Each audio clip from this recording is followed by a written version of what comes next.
Hello there, welcome to Genesis Models. My name is Bobby Waldron, and in this video we're going to be taking a look at a nice inbox review of the 1/72nd scale Bristol Beaufighter TF.X. This is made by Airfix, and it looks like a really cool kit. It was new tool 2016, so we've got a brand new mold going on here, and it's only around about the £16 mark, so it's a fairly cheap kit. So we've got a nice fighter bomber to look at here. So opening up the kit, let's take a look at our decals straight away, which are made by Cartograph, which is really good because they are the best decal makers in the world basically. And as you can see, absolutely flawless as always.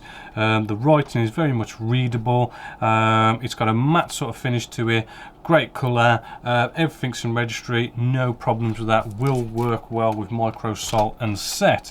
The instructions are your typical Airfix type instructions. We've got a nice bit of an explanation of the aircraft itself in different languages. The paper quality is just standard quality paper. We've got colour going on as well, which illustrates the instructions that little bit better to guide you through it. But really it is a simple construction. We do have this whole bringing two fuselage halves together, and then the cockpit section slots in, and then we put this sort of big panel on the underside of the belly. It does tell you where to drill holes for stuff like torpedoes, stands. The wing section is a typical two halves coming together, and then we have this whole sort of slotting in the wing section, which depending on the fit you might be able to spray it separately if you so wish, but it is only 1/72nd scale, so you don't really have to worry about that. And also you do get rockets with this as well, which is rather cool. Flaps and all that kind of stuff you can move. At the rear here with stuff like ailerons and stuff and stabilizers, that kind of thing.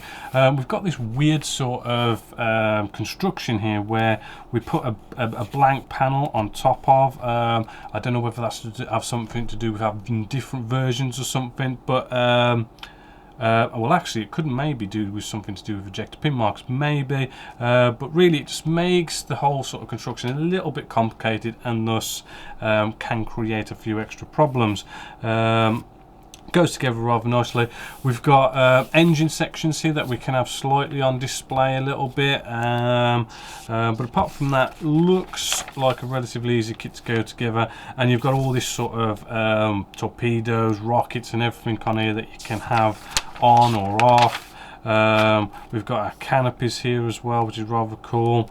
And then we have two sets of paint schemes, which we've got a nice sort of grey and sky grey underneath sort of type camo pattern going on this one, and then on the next one we've got this good old two-tone green and brown camo pattern as well, which you know, gives you rather sort of like two nice different sort of camo patterns to go off, which Airfix can tend to just sort of like do one sort of camo pattern and then just give you slightly different markings and not very much sort of in it of what to choose. But that's quite cool.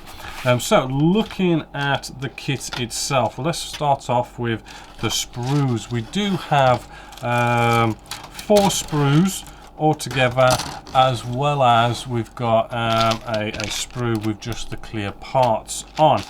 So a fair bit of plastic for 1/72nd. Let's have a look at the surface detail to start with. First we have our wing sections, and if we bring you in on this, first thing you'll notice is, whoa, those recessed panel lines are pretty hefty. They are a little bit on the out of scale sort of and being a bit too big for this scale, but that is typical Airfix. We got just a couple of rivets here, and then that is basically it for the kits with rivets, but still very crisp detail, very neat, very tidy. Going to take a wash beautifully, very consistent going on there. Our wheel wells, okay, we've got no ejector pin marks in there, little bit plain. It is 1/72nd scale though, remember, and not so bad on the underside. Next little sprue here, we've got bits of detail. We've got our verticals, our stabilizers and ailerons and stuff.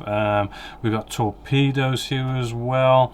We've got landing gear going on here, which is again looking very, very crisp. You know, pretty good detail, and I'm not seeing any ejector pin marks in nasty places. Our seats here for 1/72 scale, I mean, they do have a little bit of detail going on with them as well. We've got some internal detail here as well, which is, you know, we've got some detail going on there. We've got some wheels here as well. You know, they're not looking too bad. Our propellers are looking quite nice and fine. You know, be careful not to sort of break them. We've got our fuselage section here. Again, surface detail, we've already talked about it, bit out of scale but very crisp, and indeed we've got two pilots that also come with this as well. There, you know, you can make out the face, the eyes, the mouth, the seat belts on there for 1/72 scale out of the box. You know, pretty good miniatures there. A few other little bits and bobs just going on around here.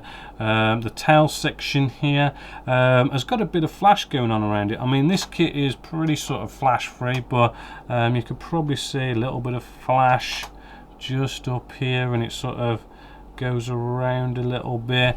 So you're going to want to tidy that up. Ejector pin marks, you know, we've got none where you don't want them to be, apart from actually we've got some here which I do believe those are, I think they are wheel well doors, but yeah, we've got ejector pin marks inside there. Going to be pretty tricky.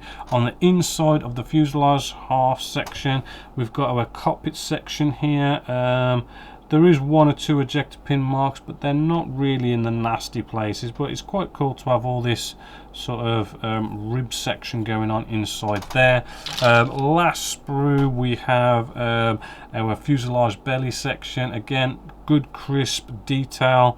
We've got some engine sections here as well, showing off some engines, looking at both sides. You know, good detail for the scale, but you're probably going to want to jazz it up a hell of a lot more if you're going to go down the route of like opening up the engine cowls and showing them off. And then we've got these little tiny rockets which do look quite delicate. They're all in one piece as well, but very sort of crisp, very good detail, very consistent there. Then, yeah, I haven't actually opened this up. If we just open this up now, just slash this across, we have our canopy section, which, looking at it, you know, it is looking very, very shiny. You know, looking rather nice and clear. I'm not noticing any sort of imperfections. Yeah, all good there with the whole sort of canopy section. Very good for Airfix to sort of start, you know, taking note of the canopy section. So that is the whole kit. It's 1/72 scale. It's only like £16. The new mold looks really, really well. Airfix is getting better and better at getting like getting things to fit better and fit nicer. So yeah, I mean, it is a big thumbs up and a well recommended kit here at Genesis Models. So hopefully that has been a beneficial video for you on whether or not to go out and buy the Bristol Beaufighter TF.X by Airfix. So until next time, my name is Bob Waldron, this is Genesis Models, and I hope you've enjoyed.